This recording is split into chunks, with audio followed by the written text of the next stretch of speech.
We are back in court tomorrow for the next Karen Read motions hearing. And you know what the Commonwealth still hasn't done yet? File their certificate of compliance in a timely fashion. Now, granted, they do technically have until 11:59 p.m. Eastern Standard Time to get that filing in, but it doesn't seem like it's gonna happen for our boy, Special Prosecutor Hank Breenan, the evil twin of Hank Brennan. And I assume that's because he's been busy refiling motions he's already filed before, like the motion for clarification of privilege filtration protocols pertaining to the defendant's cell phone. So essentially where he's seeking that raw navigation data, which, I mean, I don't know what the heck you think you're gonna get from that. If you didn't get that data from the Lexus text stream from that chip off you just did, you're probably not gonna get anything of value from Karen Read's phone that you don't already have. And that essentially just exposes yourself to admitting to everybody that, yes, I don't trust the Attorney General's taint team to do their job. So the guys working with the home team. And it's interesting because a lot of people brought up this good point of, yeah, Jackson's red eye. So where's the discovery they promised? The neurologist, the dog trainer, this witness interview. Yeah, all the things that we heard about in court. Where are they, Hank? Let's get into it. Hello, and welcome to Alexa's Room, where we are not lawyers, we are not medical professionals, and we are not law enforcement. We are just people. People who have opinions about all things going on in the true crime community, including, of course, other than what the heck is going on in the Karen Read case. So yeah, there was a deadline today that of course, the Commonwealth has ceased to make in a timely manner. I believe this also happened round one before the first trial. There were a lot of things that were missed, a lot of things that were filed late. But again, this brings up a really good question of where is all of this other stuff, right? The stuff that they mention in their little notice of discovery. I think they even brought it up in the hearing as well too. This witness that doesn't seem to be of any value but is also of value, and there was this anonymous voicemail. What happened about that? And the anonymous email that came in. Whatever happened to all of those things? The dog trainer or behaviorist, whatever you want to call him. Yes, where are all of those motions, sir? I just don't see it happening, at least not before tomorrow morning, and I'm sure Beverly Canola Oil is not going to be happy about that. So that's the first thing I wanted to talk about. We're not going to read through that motion again. If you want to check out that read through, I will link to my video where we went over it the first time around. But we'll see. I mean, if there is a filing that happens within the next hour and a half of this recording, I will post it on my Twitter. That's not why we're here. That's not what we're talking about. What I want to talk to you about is actually something that was filed earlier this week. So again, shout out to our homies on the Twitter X's.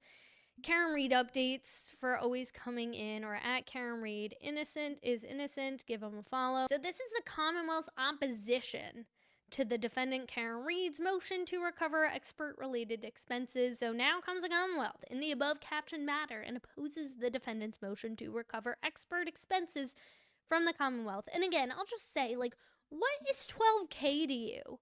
Like, dude, like, one, not only are taxpayers paying for this retrial, but they're also paying for Beverly Canola Oil to sit her fat butt back down behind the bench again,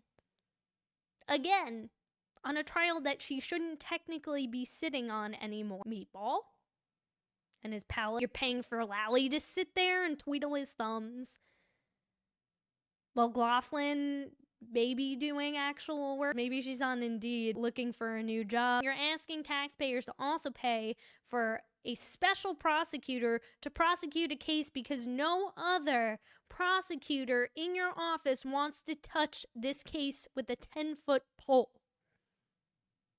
but you have a problem forking over $12K to her because you wasted her time. The defendant's suggestion that the Commonwealth misled or induced the defendant, to incur costs to have an out-of-state expert travel to the Canton Police Department is a distortion of the facts and has no legal merit. The Commonwealth requests the court deny this motion without a hearing, because they know if they have a hearing, he's gonna get destroyed by a lessee yet again. We saw the bloodbath that took place the other day, so I don't think he wants to face that again. The Commonwealth has provided the defendant with numerous videos from the Canton Police Department. Were they all inverted or were they verted correctly? Throughout the entirety of this case and at no times. But also, too, didn't they get the Sally Port video, like, during the trial? Like, didn't that come late into the game? So, no, that isn't 100% honest, Hank Breenan. At no time has the defense ever made a formal preservation request. Well, I have Mr. Lally, a motion for preservation of evidence. Have you had a chance to review it? I have, yes, Your Honor. Do you have any objection to it? I do not, Your Honor. All right, thank you. At no time has the defense ever made a formal preservation request. I don't know what you call that, but that seems pretty formal to me. In November 2024, the defense made an informal discovery request. That's kind of ironically funny, considering there's so much discovery that you have yet to disclose, and we're reaching that 11:59 p.m. Eastern Standard Time deadline for your certificate of compliance. But again, I digress. Relative to additional Canton Police Department videos. Special ADA Breenan, now he knows how to spell his name right, responded on November 25th, 2024, informing the defense that he would inquire of the Canton Police Department and or keeper of the records to attempt to identify any potential chain of custody of video footage provided and request any documentation that may exist relative to the chain of custody of surveillance video, which we found out there was no chain of custody because none of it was archived. So there's that. It doesn't exist. During the week of December 1st, 2024, ADA Breenan spoke by phone with Attorney Jackson and his co-counsel. Attorney Jackson asked if the Commonwealth would consider allowing a defense expert to access the Canton Police Department's camera system, NVR, I thought it was DVR. See defendant motion at page 2. No motion or order had been allowed or even filed relative to this request. ADA Breenan agreed to accommodate the defense's informal request. So he's saying, well, there was no paper trail, but I'm doing you guys a solid. Well, what about all the frickin' times that you haven't attached an affidavit to any of your motions? But I digress. What about that? During the phone call, Attorney Jackson expressed concern that the video footage would no longer be stored, and ADA Breenan acknowledged and shared Attorney Jackson's concern given the passage of time. Did you know? Attorney Jackson requested the Commonwealth refrain from accessing the system prior to the defense's expert examination. ADA Breenan met with Canton Police Chief Rafferty because now Helena has entered the chat, folks. I wonder if she's going to be a witness now because this tells me she absolutely can, and received permission for the defense to search for video from the Canton Police Department's DVR system. So first it's the NVR system, now it's the DVR system. For all you tech whizzes out there, is there a difference? I guess we could just add this to the bits and bytes and hashtags and hash values and catches and caches, all of that, right? DVR system relative to the storage of the defendant's vehicle. Pursuant to Attorney Jackson's request, ADA Breenan directed Chief Rafferty to advise her staff not to disturb the MVR video system prior to the defendant's expert examination. Is there a difference? Because he's using this concurrently, and I don't know if that's correct or incorrect. Can somebody tell me in the comment section? Because I am not a tech person. ADA Breenan also invited the defense to tour the Canton Police Station. Did you know that our Sally Port is heated? and note all camera locations. ADA Breenan informed the defense that the Commonwealth would have a forensic examiner from the Norfolk County DA's office and Massachusetts State Police trooper present. The Commonwealth videotaped the procedure to memorialize the event. Well, if there's a tape, I want to see it. Let it come in. Where is that disclosure into evidence? I would imagine that would be part of the notice of discovery of evidence that you're going to include in this certificate of compliance. I mean, one has to imagine, right? The defense expert visited the Canton Police Department on December 12th. It was learned at that time, nearly 3 years after the incident, that the footage on the NVR was overwritten. Oh no! Wow!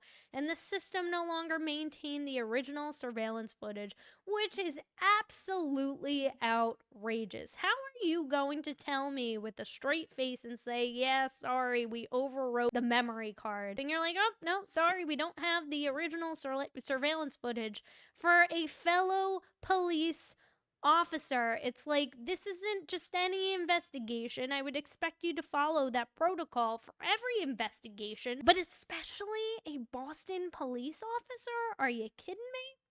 Moreover, in efforts to identify video footage and chain of custody, that's funny, ADA Breenan visited the Canton Police Department, viewed camera locations, and had a discussion. He had a tough talk with retired Sergeant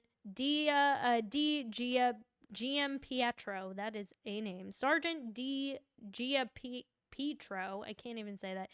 And I'm Italian. That's very disgraceful of me. GM Pietro served as the officer who originally obtained and produced video from the Canton Police Department. Sergeant informed ADA Breenan that I wonder if he's buddies with, it's like, is he just dumb or is he competent and just a snake like the rest of them? Routinely would make a copy of footage obtained from the NVR. I guess we're going with that. And preserve footage on the department's work server / hard drive, which is separate from the NVR file system. Prior to its motion for costs, ADA Breenan informed defense counsel during a conference call that the retired sergeant would routinely save video copied from the NVR onto the department's hard drive. ADA Breenan offered to produce a copy of the stored footage from the Canton Police Department's hard drive, or alternatively, allowed the defense direct access to the hard drive. The defense deferred this offer and has requested further information about the hard drive storage that is forthcoming, because that sounds completely shady. It sounds like you just said, okay, like, because this could be any copied version of anything. It doesn't mean it's the actual original file that's completely intact. This could be a copied, edited version of the inverted whatever the duck we saw during the first trial. So I don't blame them for seeking more information. I would too.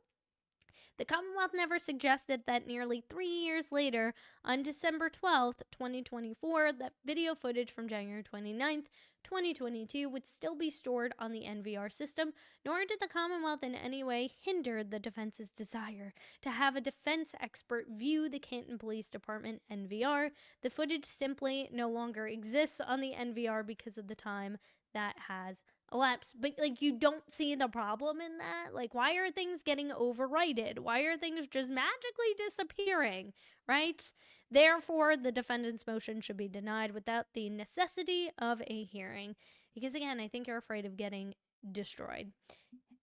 Love, Hank Breenan. So, there's that. And again, shout out to Karen Reed Updates at Karen Reed is Innocent for sharing for us to go through. So I also thought it was interesting because somebody had posted this policy of procedure, John Devlin, so thanks for sharing, John, on the Twitter X's, of how vehicles that are taken into custody, what the chain of custody is for that. What's the protocol? So this is the vehicle inventory policy of procedure via the Massachusetts State Police, effective as of July 22nd, 2022. This was apparently revised in 2021.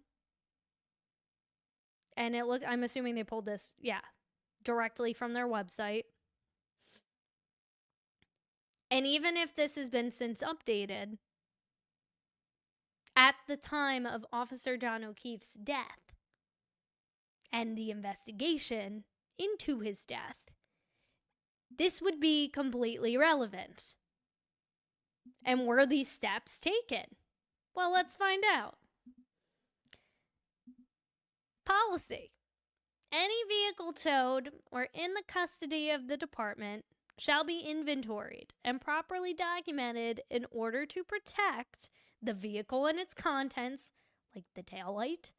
What condition was the taillight in before it entered the frickin' Sally Port? We don't have any clear, reliable footage that's not inverted without missing 45 minutes of footage of what that taillight looked like, because time lapses in that video. There's apparitions and ghosts. The ghosts of Canton Police Department's past, literally. The department and tow company against false claims of lost, stolen, or vandalized property. That is super interesting, and all the more reason why I say, if you're going to add anybody else to your witness list events, I would add the tow truck driver. The guy who literally had to go and put Karen Reed's vehicle on the bed of his truck and drive that thing all the way back to Canton from Dighton. Was there a report that was filed? What has been stated on that report? Did you notice anything peculiar? Did anybody sign off on anything? Was anything missing between the time you picked up the vehicle and the time you dropped it off? I want to know. I feel like these are important questions to ask. Considering that this is a case that's based on the idea that John O'Keefe was hit with a motor vehicle, you would think that these are some of the small details that would be kind of important to include, would it not? And the members and the public from dangerous items that might be in the vehicle. When to inventory a vehicle. An inventory is a non-investigative procedure in which the contents of a vehicle are itemized and the condition of the vehicle is noted. Well, we know there's literally no policy or procedure for anything when it comes to the Canton Police Department and the Massachusetts State Police, so there's that. When it comes to the Massachusetts State Police, at least in this case, the department shall inventory any vehicle towed, removed, or impounded. Where's the inventory sheet? Proctor? Buchanan, since you're the lead guy now, right, in all of this? As outlined within the TRF-09 towing, when involved in a crash and the owner is unable to care for it, pursuant to a lawful arrest when the vehicle would be left unattended or as a seizure, which it most certainly was, the vehicle is subject to statutory forfeiture or lawful seizure pursuant to a governmental interest, such as a seizure pending forfeiture, company or corporation distress warrant, or the vehicle was used in the commission of a crime as an instrument of a crime or is stolen. So again, where's the inventory sheet, folks? Where's that tow truck driver? Get him on the stand. The inventory process should be conducted at the scene before towing the vehicle.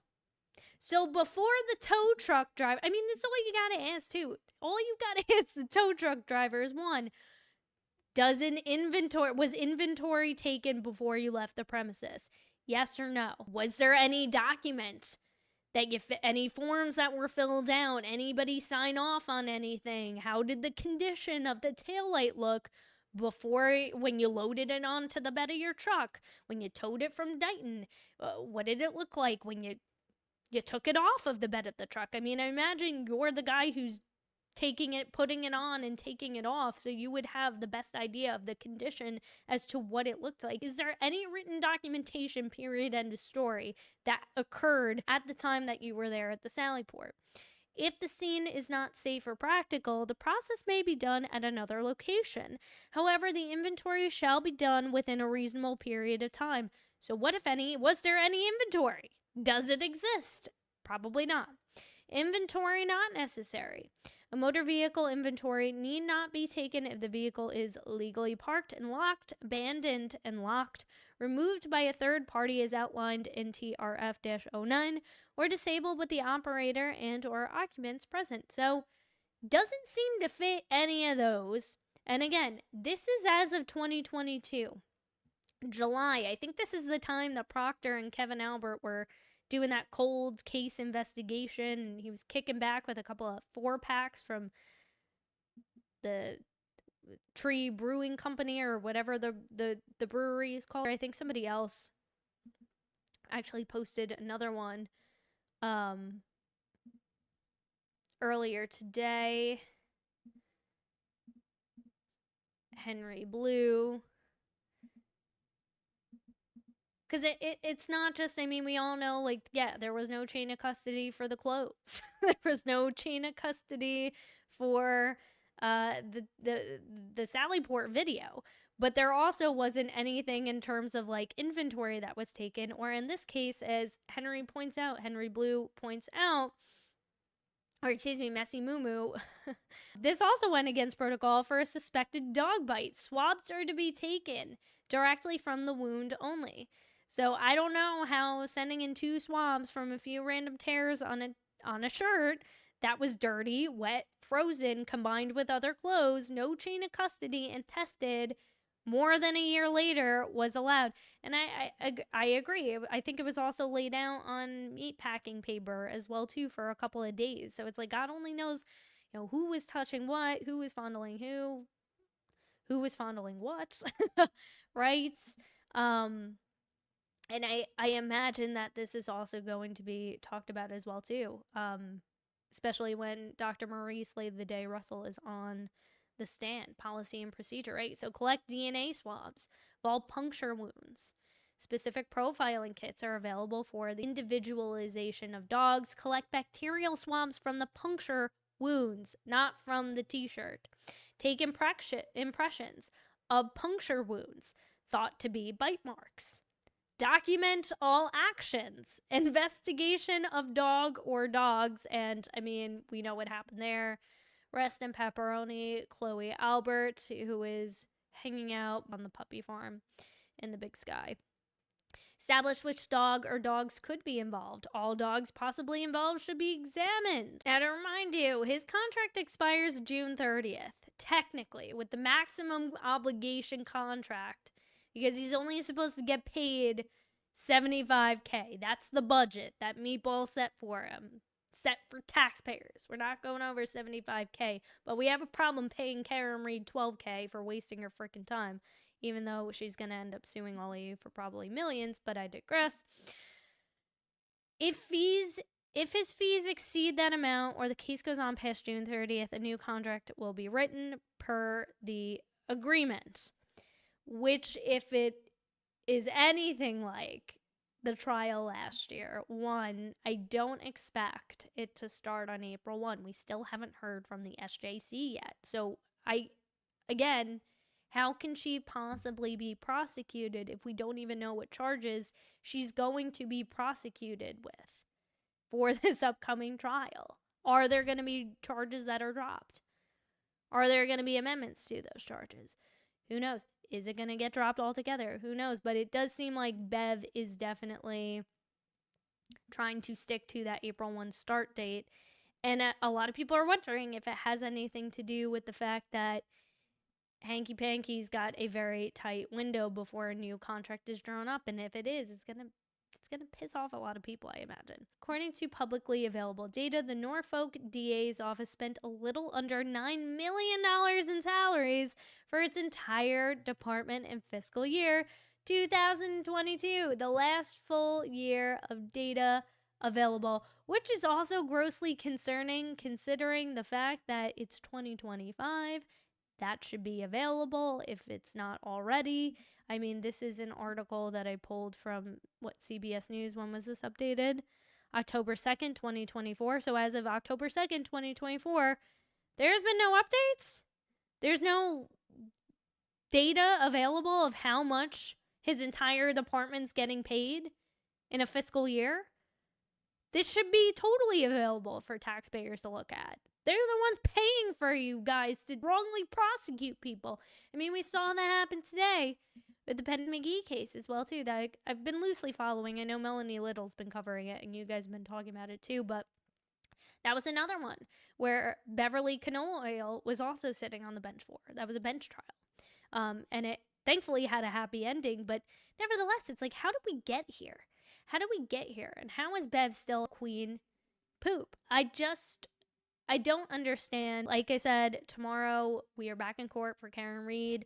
I'll probably be posting a video on that motions hearing on Friday.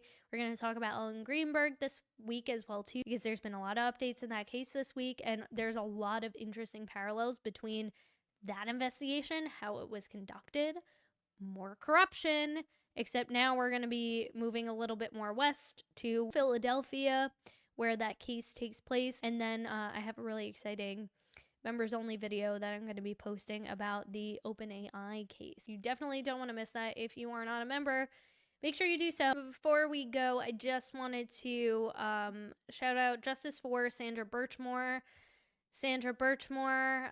There is going to be a standout at the next Matthew Farwell hearing. I believe it got pushed out. It was supposed to happen, I think, a week or two ago. Got moved up to, ironically, the same day that Proctor's hearing is going to continue. So we'll probably have some updates in that video as well, too. But if you are in town, you're in Boston, and you want to go fight for justice for Sandra, Matthew Farwell allegedly staged it to look like she unalived herself. He had been grooming her since she was 14 years old. She was part of the Police Explorers program that he was an instructor in, got her pregnant, and he allegedly unalived her. And there's going to be a standout for that, 9 a.m. The hearing takes place at 10 a.m. So you can go visit justiceforsandrabirchmore.com for more information, and give this account a follow too. They post a lot of really great updates here, ask a lot of really good questions. Let's get more, visibility on this case. It's not talked about nearly as much as it should be, and a lot of the same cast of characters that are involved in the Karen Read investigation did also participate in this investigation.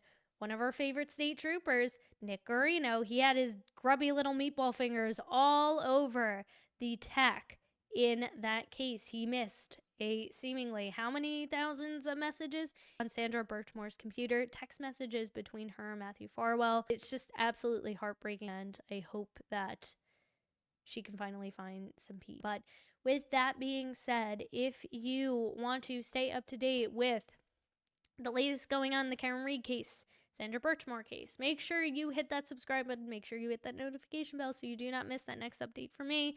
Make sure you hit that like button, because that tells the YouTube algorithm that this is newsworthy news. It's really important that we get the right information out there to the right people so that we can keep fighting the good fight for Karen Read, because at the end of the day, we still have a very, very long way to go, and she needs our support now more than ever. So thank you so much for watching. Thank you so much for liking this video, and I will see you in the next one.